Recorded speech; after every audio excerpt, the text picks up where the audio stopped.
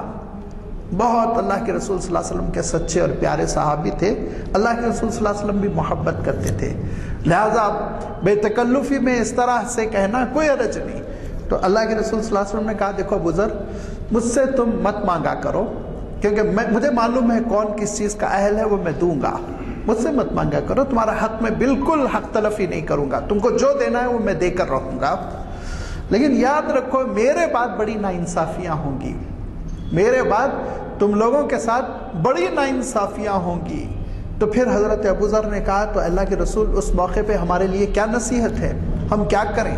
تو اللہ کے رسول صلی اللہ علیہ وسلم ارشاد فرماتے ہیں کہ اس موقع پر اپنی ذمہ داری پوری کرنا، اپنی ڈیوٹی پوری کرنا، اور جو حقوق تم پر عائد ہو رہے ہیں ان کو پوری طرح ادا کرنا، اور اپنا حق لینے کے لیے انتظار کرنا، یہاں تک کہ میدان حشر میں حوض کوثر کے پاس تمہاری اور میری ملاقات ہو جائے، جب میں تم کو کوثر کا پیالہ پلا دوں گا نا تو ساری ناانصافیوں کو بھول جاؤ گے، ساری ناانصافیوں کو، دل میں جتنی تلخی ہوئی تھی، تکلیف ہوئی تھی، کدورت تھی، سب بھول جاؤ گے، خوش ہو جاؤ گے، ہمیشہ کے لیے جنت کا گویا مجدہ تم کو سنا دیا جائے گا۔ یہ اللہ کے رسول صلی اللہ علیہ وسلم نے صحابہ کی تربیت کی۔ حقوق کے لیے لڑائی، اس کی بھی میں مذمت نہیں کر رہا ہوں، لیکن صرف یہی رہ گیا ہے کیا؟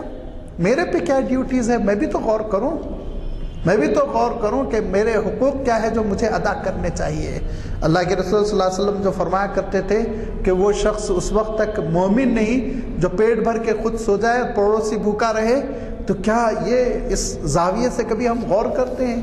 اور اگر ہم غور کریں اور ہمارا غیر مسلم پڑوسی ہو اور اس غیر مسلم پڑوسی کے بعد رات میں اگر ڈینر پہنچنے لگے تو وہ آپ کا دشمن تو ہرگز باقی نہیں رہ جائے گا، مومن نہ ہو، مسلمان نہ ہو، دشمن نہیں رہ جائے گا۔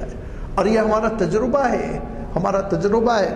اب تو علالت کی وجہ سے زیادہ سفر نہیں کر پا رہا ہوں میں، ورنہ شمالی ہند کا سفر تھا اور بلا کی گرمی تھی، بلا کی گرمی تھی۔ میرے پاس چھوٹا سا تھرماس تھا، ٹھنڈا پانی بھر کر اس میں رکھا ہوا تھا۔ ایک غیر مسلم صاحب وہ سو گئے اچھی طرح، 2-3 گھنٹے کے بعد جب وہ اٹھے تو شاید ان کے حلق میں کانٹے پڑ رہے تھے، اور وہ بڑی ترستی ہوئی نگاہوں سے تھرماس کو تک رہے تھے۔ میں نے کہا پانی پئیں گے؟ کہا جی پیاس لگ رہی ہے۔ جب پانی انہوں نے پیا کہ ٹھنڈا ٹھنڈا میٹھا پانی حیدرآباد کا گنڈی پیٹ کا ان کو ملا تو اتنے خوش ہوئے، اتنے خوش ہوئے، اور باقی سفر وہ ہمیشہ چائے بھی خریدتے تو مجھ سے پوچھتے تھے مول صاحب آپ کے لیے بھی چائے لو، کوئی چیز کھانے کی لیتے تو کہتے تھے آپ کے لیے بھی لو۔ ایک عجیب و غریب ان پر مرعوبیت کی سی کیفیت طاری رہی۔ تو آپ تجربہ کر کے دیکھیے۔ میں اپنے موضوع سے بھٹک رہا ہوں، میں یہ عرض کر رہا تھا کہ عدل جس کا ہم کو حکم دیا گیا، اگر یہ ہماری زندگی میں آ جائے تو ہم اسلام کا سچا تعارف کرا دیں گے۔ اللہ کے رسول صلی اللہ علیہ وسلم کا انصاف کیسا تھا کہ اللہ کے رسول صلی اللہ علیہ وسلم کی خدمت میں حضرت اسامہ ایک سفارش لے کر آتے ہیں کہ فلاں معزز خاندان کی خاتون چوری کر گئی، ان پر چوری کی سزا نہ جاری کی جائے۔ تو حضور اکرم صلی اللہ علیہ وسلم ناراض ہوتے ہیں، اور ڈانٹ ڈپٹ تو تھا نہیں، اللہ کے رسول صلی اللہ علیہ وسلم کے پاس بس چہرے کا رنگ بتاتا تھا کہ لال ہو جاتے آپ جب غضبناک ہوتے یا ناراض ہوتے۔ لہذا صحابہ نے محسوس کر لیا آپ صلی اللہ علیہ وسلم ناراض ہے، ممبر پر تشریف لے گئے، لوگوں کو جمع کیا اور کہا کیا ہو گیا لوگوں کو کہ کوئی معمولی خاندان کا آدمی غلطی کرتا ہے تو اس پہ سزا جاری کروائی جاتی ہے، اور کوئی معزز خاندان کا، امیر خاندان کا آدمی خطا کرتا ہے تو اس کی سزا معاف کرانے کی کوشش کی جاتی ہے۔ خدا کی قسم اگر میری بیٹی فاطمہ بھی چوری کرتی تو میں اس کا ہاتھ کاٹ دیتا۔ یہ عدل کا تصور تھا، اور یہی وہ عدل کا تصور تھا کہ جس کی وجہ سے حضور اکرم صلی اللہ علیہ وسلم کے صحابہ بھی اسی ڈگر پر چلتے رہے، اسی راستے پر چلتے رہے۔ لہذا حضرت علی رضی اللہ تعالیٰ عنہ کا زمانہ ہے، اور یمن کے ایک نوجوان مسلمان ہو کر آئے، شریح الکندی ان کا نام ہے، اور حضرت علی رضی اللہ تعالیٰ عنہ نے ان کو، ویسے حضرت عمر رضی اللہ تعالیٰ عنہ کے دور سے ہی وہ جج مقرر ہو گئے تھے، لیکن حضرت علی رضی اللہ تعالیٰ عنہ کا دور آیا تو آپ نے ایکسٹینشن دی اور کوفے بھیج دیا کہ کوفے کے تم جج رہو گے۔ پھر آپ جانتے ہیں مدینہ منورہ میں حضرت عثمان رضی اللہ تعالیٰ عنہ کی شہادت کے بعد تھوڑا سا حالات سازگار نہیں تھے، اور حضرت علی حالات کو کنٹرول کرنے کے لیے نکلے، اور آگے بڑھتے بڑھتے آپ کوفے تک پہنچ گئے۔ اور اس سفر میں حضرت علی رضی اللہ تعالیٰ عنہ کی درع، جس کو ہم شلٹر کہتے ہیں، جنگ کے موقع پر جو بچاؤ کے لیے ایک آلہ ہوا کرتا تھا لوہے کا یا میٹل کا، وہ سفر میں کہیں گر گئی، اور بہرحال تلاش کی گئی، وہ نہیں ملی درع۔ حضرت علی رضی اللہ تعالیٰ عنہ کوفے کے بازار سے گزر رہے تھے، تو روایتوں میں آتا ہے کہ ایک عیسائی یا یہودی، دونوں روایتوں میں آتے ہیں، بعض روایتوں میں یہودی کا لفظ ہے، بعض میں عیسائی، وہ تاجر آپ کی درع بیچ رہا تھا۔ آپ نے اس کو پہچان لیا، پہچان لینے کے بعد کہا یہ میری ہے، تم کیسے بیچ رہے ہو؟ تو کہا نہیں، یہ ہماری ہے، آپ کے ہونے کی کوئی دلیل نہیں ہے۔ تو حضرت علی نے کہا نہیں، دلیل تو ہے میرے پاس، لیکن یہ چھوڑنے والا نہیں ہوں میں، یہ قیمتی ہے، بہت زمانے سے میرے پاس ہے۔ اس شخص نے کہا کہ ٹھیک ہے چلیے، قاضی تو آپ ہی کا ہے نا، جج تو مسلمانوں کا ہے، ہم جج کے پاس چلتے ہیں، مسلم جج سے ہم فیصلہ کروا لیتے ہیں۔ وہ حضرت شریح الکندی اس وقت قاضی تھے کوفے کے، اور حضرت علی کو جیسے ہی دیکھا کہ آپ عدالت کے حجرے میں آ رہے ہیں، فوراً اپنی کرسی سے اٹھ گئے، اور حضرت علی کو بضد ہو کے اپنی کرسی پہ بٹھایا، امیر المومنین آپ بیٹھیے اس کرسی پہ، اور آپ نیچے بیٹھ گئے جہاں پہ مدعی مدعا علیہ جو اپنا کیس لے کر لوگ آتے ہیں وہ بیٹھتے ہیں، وہاں بیٹھ گئے۔ تو حضرت علی نے کرسی پہ بیٹھنے کے بعد کہا دیکھو اگر یہ کیس میرا نہیں ہوتا تو میں اس کرسی پہ بیٹھتا، مجھے حق تھا، امیر المؤمنین ہوں میں، اور میں یہاں بیٹھ کے فیصلہ بھی کر سکتا تھا میں، لازمی بات ہے، آپ سوچ لیجئے امیر المؤمنین کے بعد جج کی حیثیت تو بہت نیچے ہوتی ہے، یہاں بیٹھ کے میں فیصلہ بھی کر لیتا، لیکن کیس جو ہے شریح آج دوسرا ہے، اس میں مدعی ہوں اور یہ شخص مدعا علیہ ہے، ہم دونوں کے درمیان تم کو فیصلہ کرنا ہے، لہذا میں یہ کرسی پہ نہیں بیٹھ سکتا ہوں۔ تو کہا ٹھیک ہے امیر المومنین آپ کی بات معقول ہے، وہ اپنی کرسی پر چلے آئے۔ حضرت علی نے کہا یہ درع میری ہے، اور یہ اندھیرے میں گر گئی تھی، اس شخص نے اٹھا لی اور یہ بازار میں بیچ رہا ہے، یہ درع مجھ کو ملنی چاہیے۔ تو اب شریح کا لب و لہجہ دیکھیے بدلا ہوا ہے، ایک طرف تو اتنی محبت، اتنا احترام کہ وہ اپنی کرسی پر نہیں بیٹھ سکے حضرت علی رضی اللہ تعالیٰ عنہ کے سامنے، لیکن جب جج کی حیثیت سے کرسی پر بیٹھے تو پھر آپ کے لہجے کا اعتماد دیکھیے۔ انہوں نے کہا کہ آپ کی ہونے کے لیے ایویڈنس پیش کیجئے، دلیل دیجئے۔ کہا یہ قمبر ہے میرا غلام، اچھی طرح جانتا ہے کہ یہ 10 سال سے میرے پاس رہی ہے۔ قمبر نے کہا میں پہچانتا ہوں، اس میں کوئی بات ہی نہیں ہے، میں تو اچھی طرح جانتا ہوں کہ یہ آپ کی درع ہے۔ تو قاضی شریح کہتے ہیں معافی چاہتا ہوں، غلام کی گواہی آقا کے حق میں قابل قبول نہیں ہوتی۔ حضرت علی نے کہا ٹھیک کوئی بات نہیں، یہ دیکھو حسن ہے میرے بیٹے، بڑے صاحبزادے، یہ جانتے ہیں کہ یہ درع میری ہے۔ قاضی شریح کہتے ہیں میں پھر معافی چاہتا ہوں، بیٹے کی گواہی باپ کے حق میں قبول نہیں ہوتی۔ کہا یہ کون ہے؟ تم جانتے ہو حسن، یہ جنت کے نوجوان ہیں۔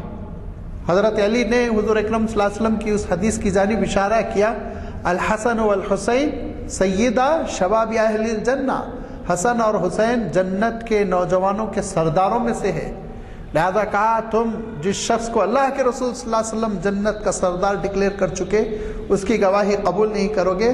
تو کہا معافی چاہتا ہوں، وہ آخرت کے سلسلے میں ہے، دنیا کے سلسلے میں نہیں ہے۔ تو حضرت علی نے کہا اس کے علاوہ میرے پاس کوئی دلیل نہیں۔ تو قاضی شریح کہتے ہیں پھر یہ درع اسی شخص کی ہے، تم اس کو لے جاؤ۔ اس شخص نے کہا سوال ہی نہیں پیدا ہوتا کہ یہ درع اب میں لے جاؤں، میں معافی چاہتا ہوں، آج مجھے اسلام کی صداقت پر پوری طرح انشراح ہو گیا، میں ابھی اسلام قبول کرتا ہوں۔ لہذا حضرت علی رضی اللہ تعالیٰ عنہ کے ہاتھوں اسلام قبول کیا اور آپ کی درع آپ کو واپس کر دی۔ حضرت علی نے کہا میری درع مجھے مل گئی، لیکن میں اب تم کو یہ تحفے میں دیتا ہوں کہ تم اب مسلمان ہو گئے ہو تو یہ تمہارے لیے گفٹ ہے، یہ لے لو، تمہارے پاس رکھو۔ یہ وہ اسلامی عادل ہے، یہ وہ شریعت اسلامی کا عادل ہے، جس عادل کی وجہ سے مسلمانوں نے 50 سال کے اندر دنیا کا نقشہ بدل دیا تھا. 50 سال کے اندر مملکتوں کی مملکتیں مسلمان ہوئی تھی، افراد نہیں ہوئے تھے، مملکتیں بدل گئی تھی. عراق غیر مسلم تھا، پورا مسلم ہوا. مصر مسلمان نہیں تھا نا، حضور اکرم صلی اللہ علیہ وسلم مصر تشریف لے گئے؟ نہیں لے گئے، لیکن پورا صحابہ کی وجہ سے پورا ملک مسلمان ہوا. ملک شام پورا مسلمان ہوا. رومی سلطنت کا پائے تخت تھا وہ، اور زبردست عیسائی تھے وہاں پہ، دائی قسم کے، لیکن پوری مملکت مسلمان ہو گئی. اور اگر نہیں ہوئے مسلمان تو بہت تھوڑے سے 2%، 1%. کیوں؟ اس لیے کہ اسلام کے عادل کا تصور تھا. جو جس کا حقدار ہوتا مسلمان اس کو اس کا حق دیتا تھا.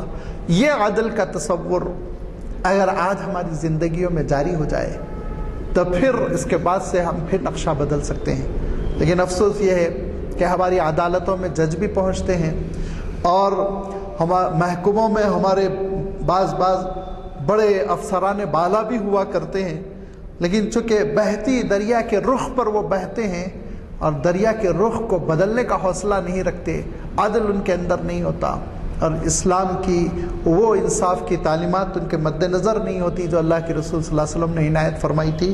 اسی لیے کوئی بھی نتیجہ برآمد نہیں ہوتا، کوئی اثر نہیں ہوتا کہ یہ لوگ عہدیدار بنے نہ بنے. لہذا آج کے اس ماحول میں ہم کو اس بات کی کوشش کرنی چاہیے کہ جو اسلامی تصور ہے عادل کا، اس تصور کو ہم اپنی زندگیوں میں اجاگر کریں، اور ہر حقدار کو اس کا حق عطا کرنے کی کوشش کریں، تاکہ ہماری اپنی زندگی میں بھی ایک سکون، طمانینت پیدا ہو، اور اسلام کی عالمگیری اور اسلام کی للہیت اور اسلام کا وہ نظام جو خدائی نظام ہے، اس کی حکمتیں اور اس کی خصوصیات بھی لوگوں پر نکھر کر آئیں. وآخر دعوانا ان الحمدللہ رب العالمین. سلطانی والصلاة والسلام على حبیبک ورسولک محمد آلہ واصحابہ. ربنا لا تؤاخذنا إن نسينا واخطأنا ربنا ولا تحمل علينا إصرا كما حملته على الذين من قبلنا ربنا ولا تحملنا ما لا طاقة لنا به واعف عنا واغفر لنا وارحمنا أنت مولانا فانصرنا على القوم الكافرين. ربنا تقبل منا إنك أنت السميع العليم وارنا مناسكنا وتب علينا إنك أنت التواب الرحيم برحمتك يا أرحم الراحمين. الحمد لله.